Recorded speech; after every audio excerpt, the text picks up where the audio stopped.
The German invasion of Poland and the British immediate reaction.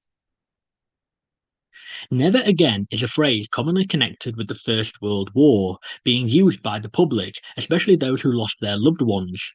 It was also used after the Holocaust of the Second World War, with both uses meaning that no one wanted to repeat the horrors everyone had just gone through. Equally, the war to end war was another phrase used by H. G. Wells, who made it into a book called The War That Will End War in 1914, August, upon the declaration of war against Germany by England. This phrase later became one of the most popular sayings during the war, and it meant that this war was so catastrophic and so grandiose that it was to end all other wars, as in no other war would need to be fought after this one. As we know, this was unfortunately not to happen, and a much bloodier world war was on the way. In bitter irony, it was the reaction to the First World War that led to the Second World War. The Treaty of Versailles drastically reduced the power of Germany and its autonomy. It required that Germany pay financial reparations, disarm, lose territory, and give up all of its overseas colonies. This led to the economic crises faced under the Weimar Republic that lasted from 1918 until 1933. Ultimately, of course, this led to the rise of Nazism. With this, war started to seem like it was inevitable. It is arguable that events such as the annexation of Austria in March 1938 and the occupation of Czechoslovakia in 1939 told people that the Nazis were bringing war. That does not mean, however, that there were not attempts to stop war emerging. In 1938, in Munich, Prime Minister Neville Chamberlain made an international agreement that Germany should get the Sudetenland, which was part of Czechoslovakia occupied mainly by Sudeten Germans. This scared the leader of Czechoslovakia, Edvard Beneš, as he believed it would lead to his country being defenceless.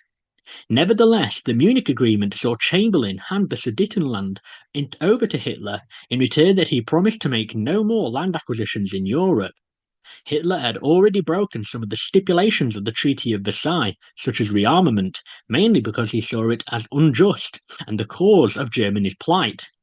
Chamberlain was so convinced that this was the push to peace that he even declared it peace in our time. A lot of people thought that this only delayed war, not prevented it.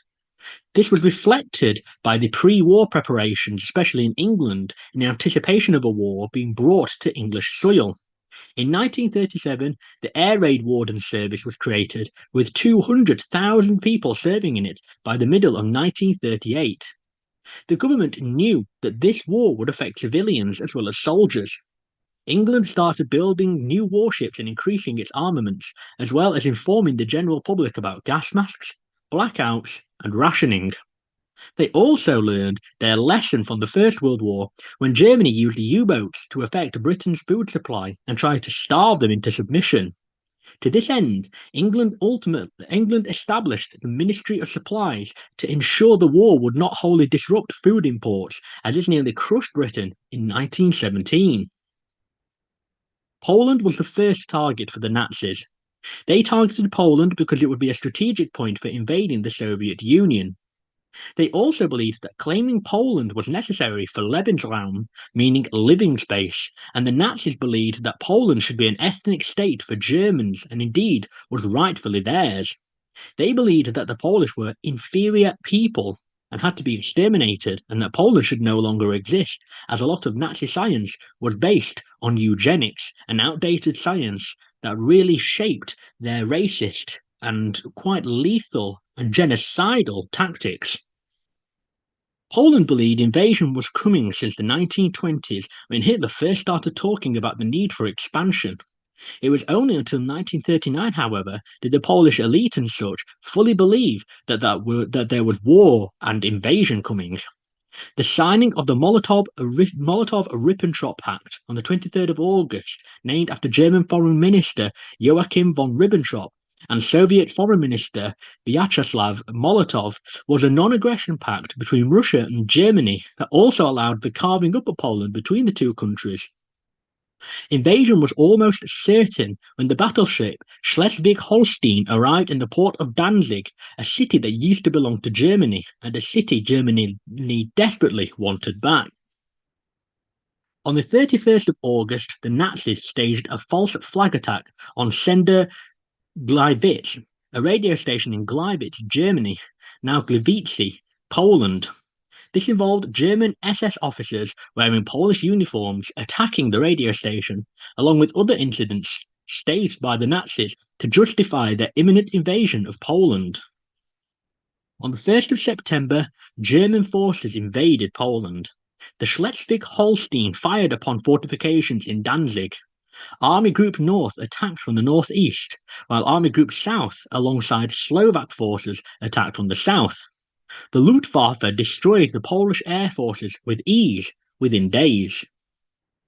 In accordance with their defensive treaties that had been signed on the 25th of August, the UK and France declared war on Germany on the 3rd of September, as their treaties dictated that they would intervene in defence of the Polish should they suffer military aggression. They did not react militarily immediately, however, owing to poor leadership and a lack of preparedness, mainly owing to the fact that they did not really believe Germany was that willing to go to war, meant that England and France did not really come to Poland's aid militarily. On the 17th of September, Soviet forces, as part of the secretive carving up of Poland part of the Molotov-Ribbentrop Pact, entered Poland from the east, specifically from the Kresy region. As the Polish did not know of the Soviet Union's intentions, they actually let the Soviets in freely, believing they were potentially fighting the Germans.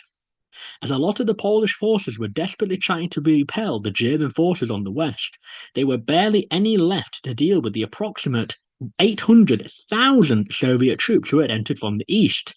These Soviets entered from 2 points, the Ukrainian and Belarusian borders. The Soviets announced it was acting, according to them, in defense of the Ukrainian and Belarusian citizens who lived in Poland, although this was all a cover-up for their desire to carve up Poland for their own territorial gain. A lot of the Polish soldiers were occupied defending the Romanian bridgehead, and a lot were also retreating towards neutral Romania too. There was fierce fighting against the Soviets and Nazis, but because of the overwhelming amount of troops against them, because they were fighting on two fronts, and because there was no military intervention from other countries, in particular from France, Warsaw officially surrendered on the 28th of September, although several bodies of infantry kept fighting. The last of these to officially surrender was General Franciszek Kleber's independent operational group Polesher after the defeat at the Battle of Koch. Now, of course, the British media reaction really can be summarised, as you'll see, by trying to quell public fears, but also trying to drum up support, and really to try and big up not only just how important these events were, but really that everything was going to be all right. Although some were dissidents, as you will see, as a lot of them actually tried to not only go against the narrative, but really try and shape public opinion. One interesting thing that I find about newspaper reports as a historical source that I believe a lot of people should pay attention to is not only were they based on reports and also therefore were not entirely accurate, also were trying to shape public opinion and not exactly reflecting it. And therefore, a lot of newspaper reports, as we'll see, were actually really trying to tell people how to think, not really reflecting how people did think. And so a lot of the aforementioned events not only led up to the Second World War and indeed the German invasion of Poland, but also really were consequences of it as well. And the media reaction, really, the purpose of the media, should I say, was actually to try and inform people of the events going on, but also try and push a narrative. A lot of newspapers say the same thing, which is why I've chosen some examples that not only are indicative of the entire general media response, but also some of the dissident voices as well. In fact, we will go all the way back to the Treaty of Versailles to try and see not only what did the media think in response to that, but also how that changed along the way. And so we will see on the left here from the Lancashire Evening Post.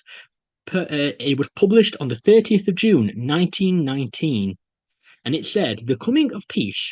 A great sigh of relief was breathed all over the world when it became known that the signing of the new Treaty of Versailles was an accomplished fact. Peace, peace at last. And The future generations will regard the ceremony at Versailles on Saturday as marking a turning point in history. We'll start with that second one. So it is very interesting that it says that the future generations will mark as turning points. Of course, coupled with the excerpt above it, it does strike us that actually they meant it was a turning point towards peace. However, it's quite ironic and almost bitter irony that actually, as the years have progressed, we'd see that it was a turning point, but certainly for the worst. And we can see that actually it was a turning point, especially for international politics and responses to war, as the Treaty of Versailles served as a grave reminder of what happens following the war if simply they were to punish those who perpetrated it rather than help them build up to try and avoid extremism. Going back to the first excerpt, you'll see that it says peace, peace at last. And while it is interesting to show not only that actually newspapers did get it wrong, but also it does somewhat reflect how they wanted people to see the Treaty of Versailles. Not only was it a way of trying to get people on board with what was going on, but also it was a way to try and encourage people who had suffered through the First World War to try and shape their opinion that actually everything was all right. Which is what brings us to an interesting article from the 28th of March 1923, published on the Portsmouth Evening News.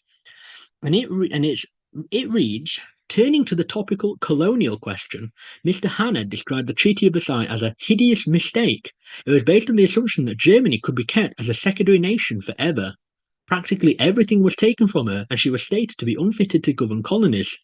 Belgium and Portugal were among the signatories to this treaty, and when the colonial scandals connected with these two countries were remembered, it was easy to realise that this statement was unnecessarily provocative.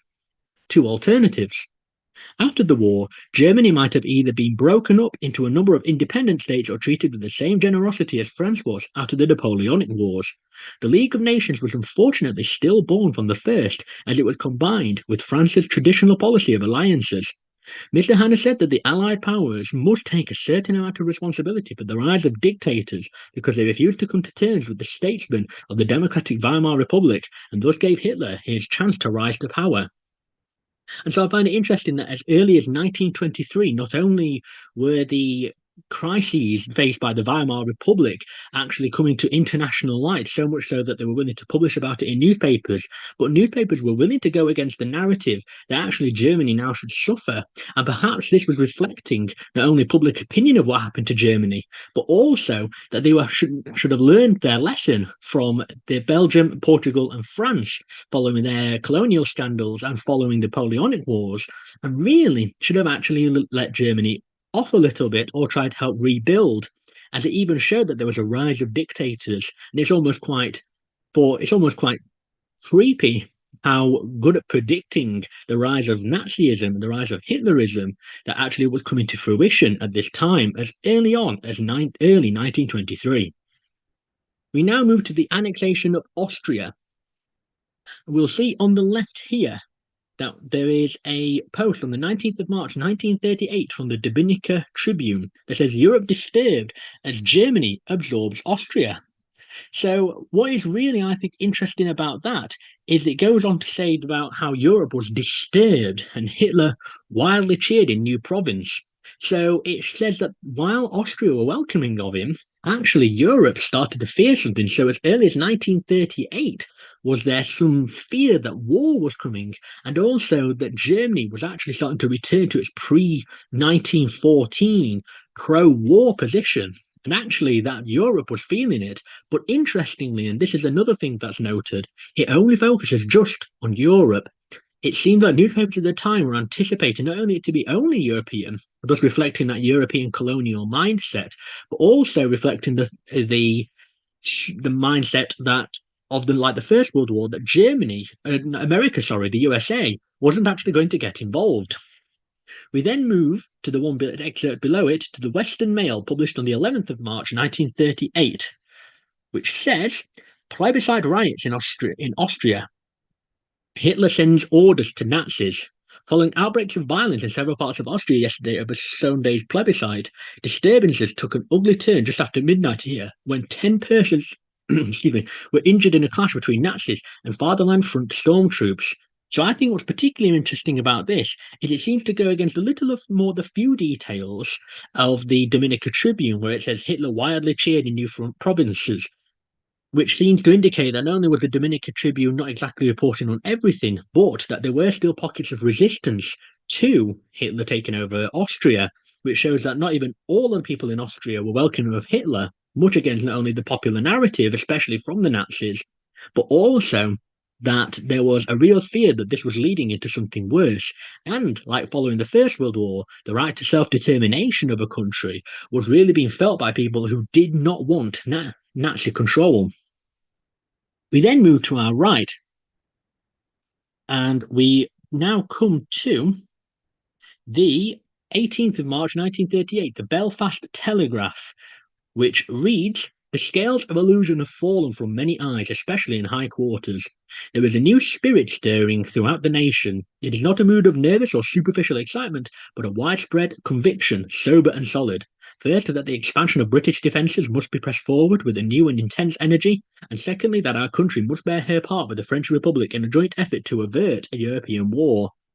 So the key part about this is alluding to what I said at the beginning, that the British press was actually trying to quell public fears, but it was also trying to drum up support, not necessarily to fight a war, but to prevent it. But it is indicative that actually the British press and indeed the general public was quite scared that actually war was coming. It did not seem, however, at this time, inevitable it would seem, as a lot of newspapers did actually also give the same impression that not only could war be averted, it should be averted. We now move on to the Czechoslovakia, or now the Czechia, annexation and absorption by the Nazis as well. So, published on the 18th of March 1939 from the Leicester Evening Mail, it reads, "Duty to make ourselves prepared. The editor of the Leicester Evening Mail has received the following letter from Sir Arthur Hazelrigg and Colonel R.E. Martin." And I'll read out only a little bit from this. The, After the magnificent speech of the Prime Minister at Birmingham last night, the vast majority of men and women in this country can have no doubt in their minds that everyone who values our freedom and liberty has a duty to perform, and it is to make ourselves prepared as quickly as possible to defend these priceless possessions.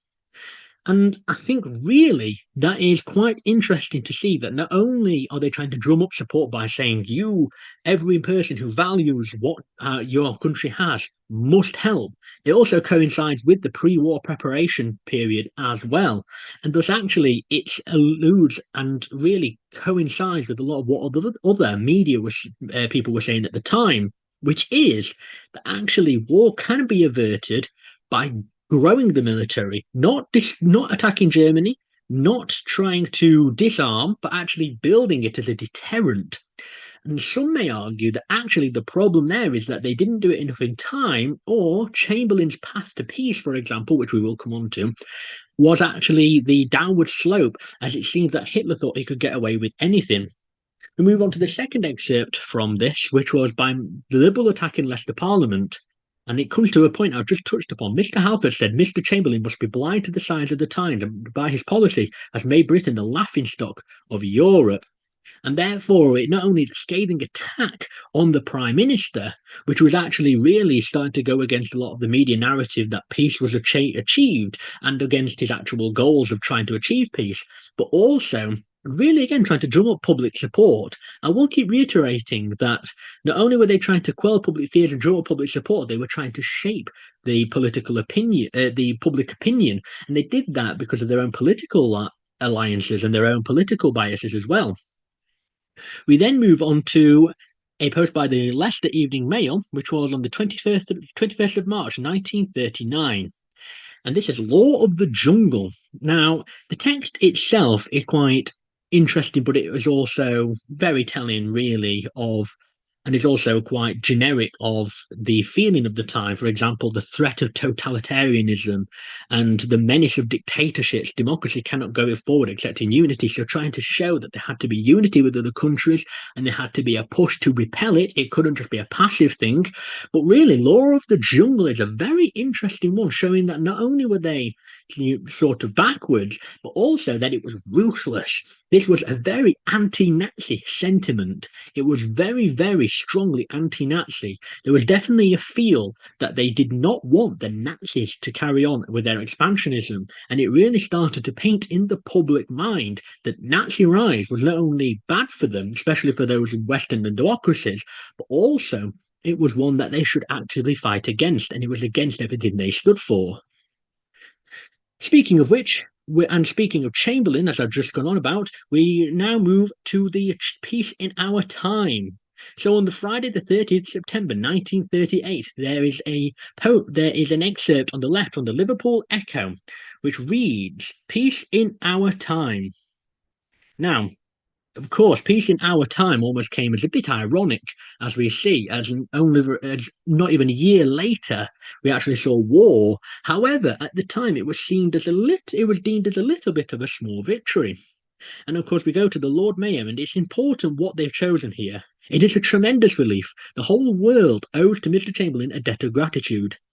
And we'll cut down to, if not, I fear that the danger of war has only been temporarily averted, and it will be necessary for this country to make still greater efforts and sacrifices to place itself in a position to ensure the peace of Europe.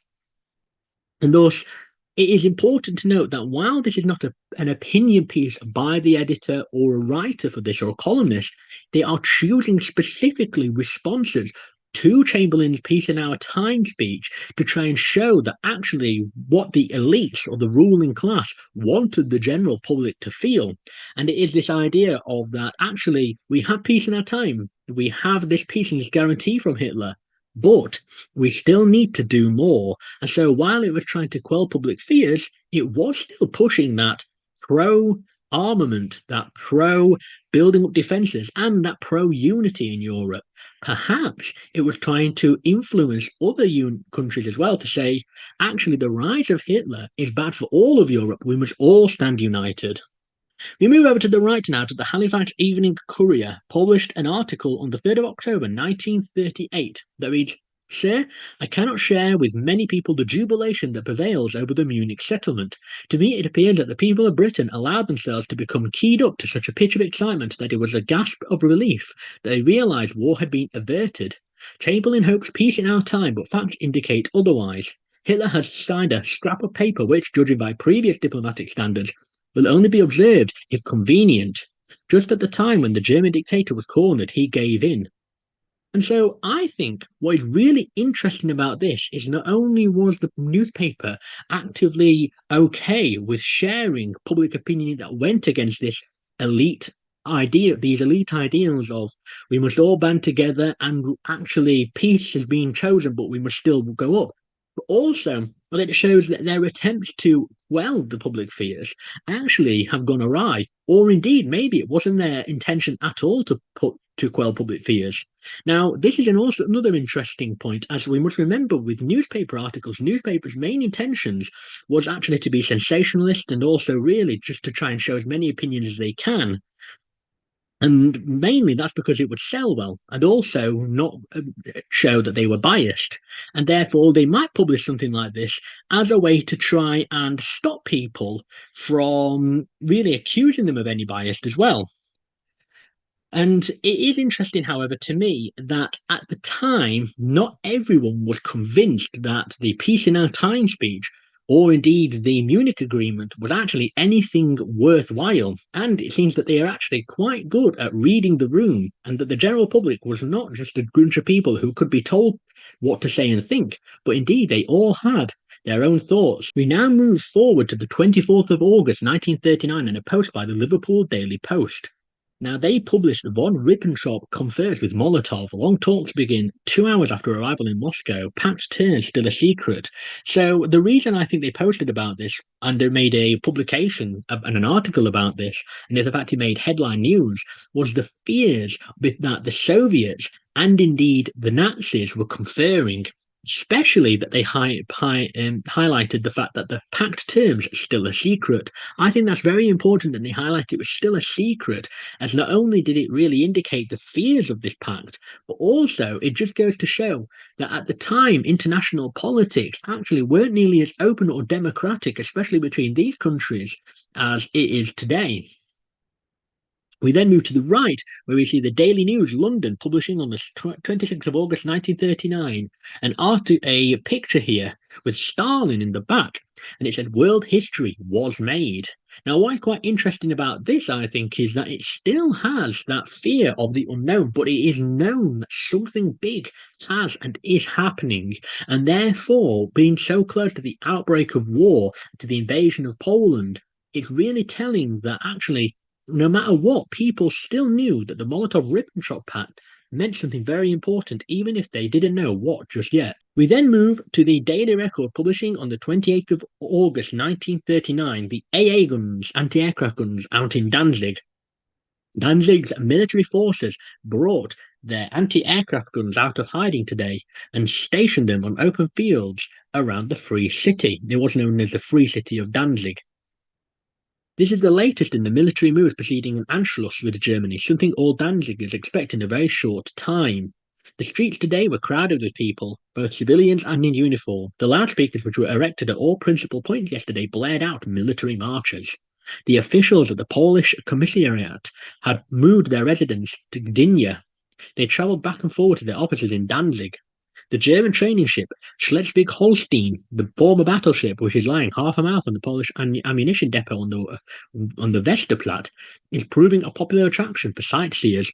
And so it seems that not only at the time were they expecting an invasion, even the British media and also the British government, but especially the people of Poland, and not only was it expecting invasion, they knew they would have to retaliate.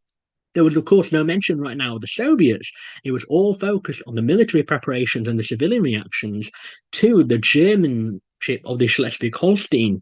And therefore, I think what we can take away from this is that actually the Germans were seemingly poised to take over, and the Polish knew it, and by extension, so did the British elite and the media. We now move on to the Gleiwitz situation, now published in the Daily News London on the 1st of September 1931. You see fleet fully mobilised there in the top left, more army men called. Major decisions for the defence of the country were announced by the British government at various times yesterday. These included evacuation over 300,000 school children. Expectant mothers, blind people, and cripples are to be evacuated from congested areas of Britain beginning this morning. Of these, 1.3 million are from London. The Ministry of Health's announcement stated that no one should conclude that this declaration means that war is now regarded as inevitable. And therefore, what is quite almost telling and almost chilling about this is that while they were preparing for war, actively evacuating people and increasing defences, they still maintained that actually no one really should still take this as war. It seemed that they were trying to really quell public fears and actually were outright lying to the public in order to try and stop people from getting too worried or protesting, and actually trying to just ensure that there was no mass panic, which seems like a sensible policy. But given that 2 days later war was to come, it was either naivety or indeed barefaced lying. We carry on in the same article below. Somehow Poland is made to appear as the aggressor, and so this is, of course, reporting upon the Nazi invasion of Poland itself. Somehow Poland is made to appear as the aggressor. The German proposals go far beyond the limits which the Poles have always said must be respected if they are to retain their independence, and yet by suggesting a plebiscite in one part of the corridor and promising the Poles free access to their own port of Gdynia, they may persuade a large section of German opinion that areas claimed by Germany are being refused self-determination.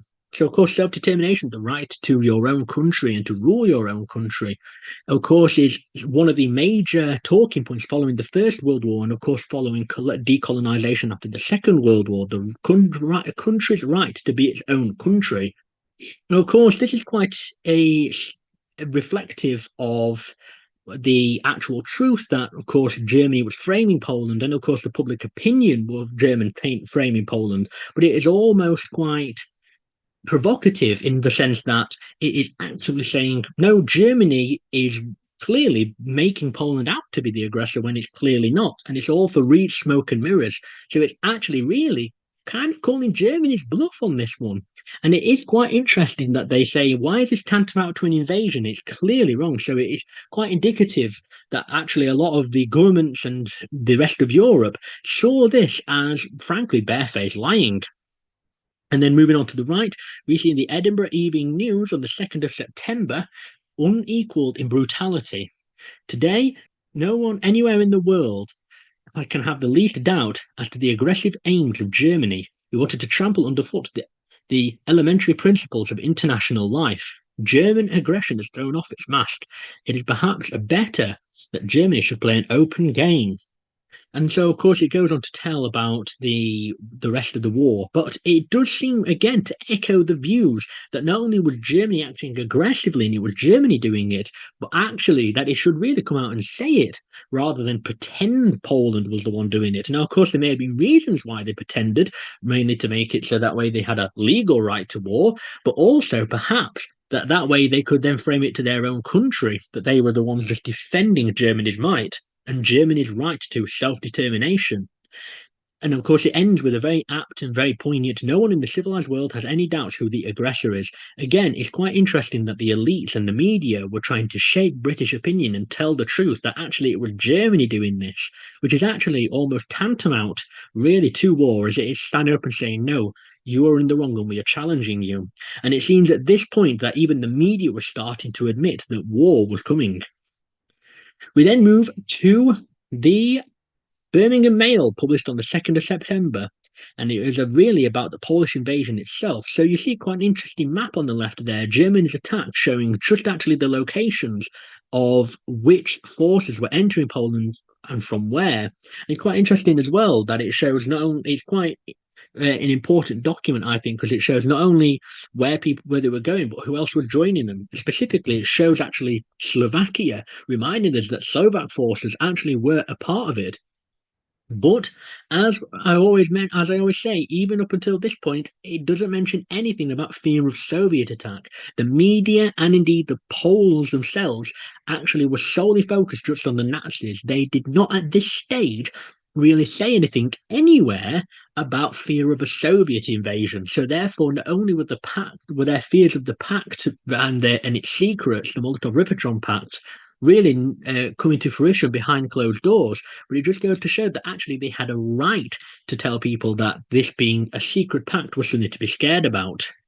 And then on the right, you will see on the 1st of September, published in the Torbay Express and South Devon Echo, that our position, it is pointed out in official circles in London that if the proclamation to the German people by Herr Hitler, which had already been announced, should mean, as it would seem to mean, that Germany has declared war on Poland, it can be stated on the highest authority that Great Britain and France are inflexibly determined to fulfill to the utmost their obligations to the Polish government. Key wording, we can infer that it means that war is coming and they should declare war. However, declaring war and going to war are not mentioned specifically, but it is very, very telling that they are dancing around it and saying it in all but words, direct words only. And it seems that at this time, the media was very, very open with its readers and was saying that actually, yes, war is coming, even before war was declared. Perhaps in the background, there was a fear that war still could be averted or that military intervention still could be averted. They didn't want to fully commit to it. However, as we know, Britain did declare war and so did France. You see on the left there, Monday, the 4th of September 1939, the day after war, by the Daily Herald. And it's also in the same article on the right. War declared by Britain and France. Headline front and centre was the news of the day. We have resolved to finish it, Prime Minister. So Chamberlain again providing this idea of hope and that Britain would come in and save the day. Great Britain declared war on Germany at 11 o'clock yesterday morning. 6 hours later at 5 p.m, France declared war. Not only is it really putting it front and centre of their press, because of course it was major news, but it's actually saying that the key quote that they've chosen, we have resolved to finish it by the Prime Minister, is trying to drum up support for Poland and indeed really show that actually they were going to be the ones to do it. They were trying to inspire hope, not just to the people of Britain, but to the Polish as well. And so you will see here, and I'll actually move this for the time being, quite a long, long excerpt from an article. Now, the key parts of this, I won't read it all out for you. Feel free to pause the video if you want to read it all out. It's a very interesting source, and that's the reason I included every single part of it. But what I think is very, very interesting about this one is it goes on, for example, what we fight for. And it is almost a opinion piece and almost a small novel that really not only opposes what it calls Hitlerism and indeed what it says is our England's real values, but it should do it on behalf of Poland to not only oppose Hitler but stand up for people that and for the countries that Hitler and the Nazis trample on. And so I think if you are interested, this was published in the Daily Gazette for Middlesbrough on the 4th of September, the day excuse me, the day after the declaration of war by France and England. And I think it's very, very interesting that they were really trying to drum up support by on a philosophical level. And I think the key takeaway is this: is on that last one on the very far right, which says, "This war then represents a revolt against forces of evil which have engulfed the saner thoughts and sober judgment of the German people," saying that not only were they saying that Germany wasn't the enemy or every German person, it was the Nazis, specifically Hitler, as it says Hitlerism in that second excerpt on the left, but also it's trying to appeal to the German people, trying to sympathize and really say, actually, we are not for Hitler. Not every German person's for Hitler. However, that really we still have to fight because it is against Hitler. So it's very interesting that they choose the words and choose their target specifically. Very important thing about the British media in general, is that it chooses who it's targeting very, very clearly. And so I'll move myself back up there. And so now we move to the Northern Whig on the 18th of September, the day after the Soviets invade Poland from the east. In fact, I'll move myself back down here. And so it says here in the Huddersfield Daily Examiner on the 18th of September 1939, Russian invasion, Polish refugee to be poured into Romania. As we said, Romania was neutral and the Romanian bridgehead was an important part. A lot of these soldiers actually were already retreating to Romania at this stage. Army to fight on. And it says that troops home to join Germans today and the Soviet plans for Poland as well. So, really, what is interesting about this one, I think, is that it actually really pertains to the almost surprise of the Russian invasion. And specifically, it calls it an invasion as well. So it's not buying into the Russian excuse of Belarusian or the Ukrainian civilian defense. It is actually really pertaining to the fears that they had about the Molotov-Ribbentrop Pact, and also really pertaining to the fact that they see it for how it is and call it how it is. And so, while it is obviously still the part of the media to try and shape public opinion and they have their own agendas and their own people to appease, it is still telling of the democratic and freedom of speech approach that was so championed not only by the people, but also that they claim to champion by the press as well. We now move on to about the more about the Soviet invasion. This is the last and final catastrophe of Versailles, declares today's Volska Bobakta, commenting on the Soviet invasion of Poland, says Ruta. The paper then adds, according to the official German wireless, the craziness of British policy is shown by the fact that the new ordering of Europe could only be done by military action. This was the fault of the incapable successor of Marshal Pilsudski, Marshal Smigly-Rydz, who refused the offered hand of peace. Another German paper comments, in Eastern Europe, also a clear and lasting condition will have to be created as it has already been done in Central Europe. What's interesting about this is it's showing not only just how different the media response to this was in Germany compared to Britain's, but also still piling the blame on the West and piling the blame on Poland as well. And then we move to the right, with the country overrun, torn and devastated by the German armies, and with the huge Russian forces supported by monster tanks advancing westward to join hands with the Nazis. Poland, in an hour of agony, has hurled a defiant "We fight on" challenger at Germany. So not only is this a pro-Polish sentiment, and actually really calling the invasion of Poland what it is, which is alluding to the Molotov-Ribbentrop Pact, and also accusing them of working with the Nazis, is also very open about what's actually happening. And it's putting a positive spin on what is inevitably going to be a defeat for Poland. And it almost knows this as well. We then move on to the Polish surrender here. So you see on the left here, The Newcastle Journal from the 29th of September 1939. Warsaw offers to surrender. Capitulation talks begun with Nazis. Western duel, starvation and increasing threat of disease have forced the defenders of Warsaw to open negotiations for the surrender of the city.